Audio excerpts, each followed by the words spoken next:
Tripoli's renewed calls for international experts to visit the country to assess the scale of violence against civilians. The Libyan government insists the claims of the opposition that over 10,000 have died since the beginning of the clashes are exaggerated. Sukat Chandan's just returned from Libya. He was part of the first international group to be invited to examine the civilian losses in the conflict. He's on the line from London now to talk about what he saw there. Thank you for coming on to RT.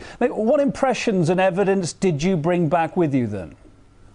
I think one of the most important things to say on our delegation is that the basis for 1973, the UN resolution, was that the claim was that Gaddafi had bombed from the air 3 particular districts in Tripoli: Sabjuma, Fajloun and Tajura. We visited these places. There was no indication whatsoever of any aerial bombardments.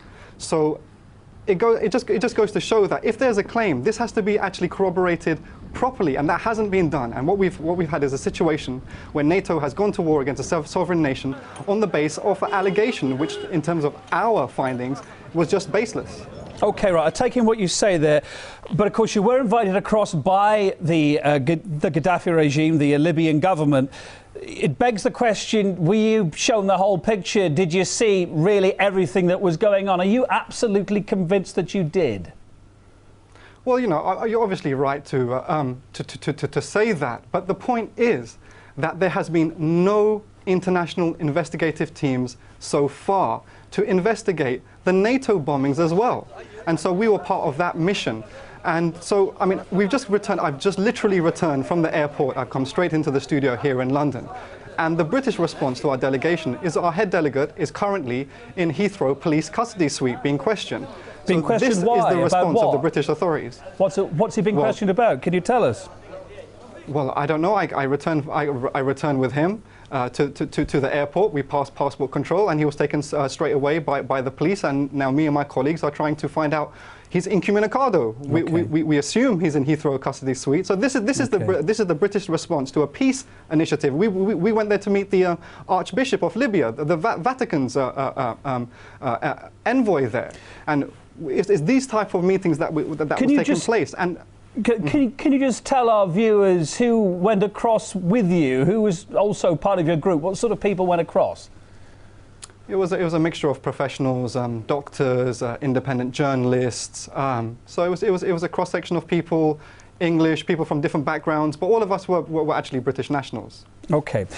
Your group also reports that you have been able to corroborate that there were civilian fatalities because of NATO bombings. Now, again, crucially important here, tell us more about that. How have you been able to corroborate that?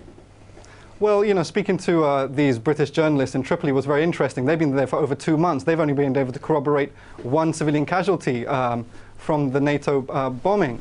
We, in the matter of 1 morning, managed to go to hospitals, see death certificates, see hospital records, visited families, saw death certificates in their possession, had testimonials from families, and we corroborated the possibility of 7 civilian deaths within the matter of 3 hours. So really, if people are very serious about understanding what the situation is going on in Libya, they need to go there. Professional teams need to be sent, and this has been called for by the Gaddafi regime and by different countries of the global south. There is an opinion, indeed, you know, it's been reported as well by our correspondent there, Paul Eslier, that, you know, maybe on the ground, Gaddafi's been using bodies of civilians killed in his offensive to prove damage made by the coalition attacks, that basically people were not killed by NATO. You know, how can you prove it, though? Well, this is obviously the challenge. You know, this aggression has to stop. There needs to be international mediation, there needs to be immediate ceasefire, there needs to be reconciliation, and fundamentally NATO has to stop its aggression. I mean, the British journalists were very interesting. They accused us of being naive in Tripoli. Well, they said they had free access to Benghazi. Why didn't the British journalists investigate the mass lynchings of dark, black-skinned Libyans all across eastern Libya? You know, what is wrong with these journalists? They can go to YouTube, they can see literally black people being chopped up alive, literally on YouTube in Benghazi and in the rebel-held areas. Why haven't the British journalists investigated this? And just to clarify, chopped up by whom? By the rebels, by the pro-NATO Contras, as I call them. OK, well, Suket Chandran from the British Civilians for Peace in Libya, thank you for being on the programme and telling us what you saw.